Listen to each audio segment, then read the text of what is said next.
I think students can get three different things out of participating in this project.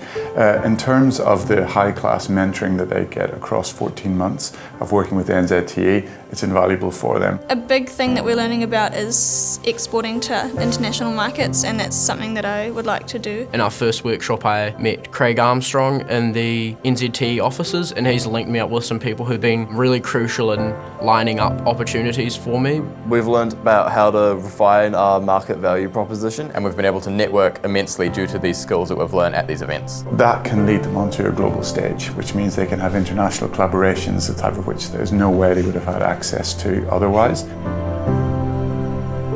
We want to be able to expand and give ourselves some international opportunities around the world. At business events, we've been able to go up and approach some of the people at the top of their field, the CEOs of big corporations, and they have time to listen to what we have to say and give us some advice. But thirdly, on a slightly different scale, the way they look into their projects is vital. So they're learning to pivot. We're seeing students already pivoting even at the second workshop stage. Looking at how my product can be done and whether or not it can be done, in fact. They're also learning a little bit more about what is their purpose and who is their customer.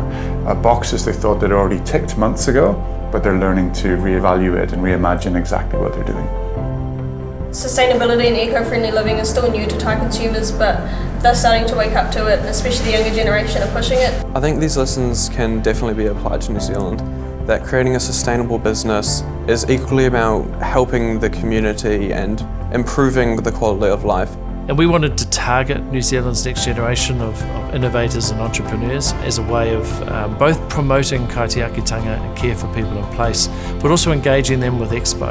Allowing New Zealand students to pick that up as a theme in their companies and their projects, it just makes perfect sense. Because when we're talking about creating the future, it's the students and the young people that are the future of New Zealand, the future of the world.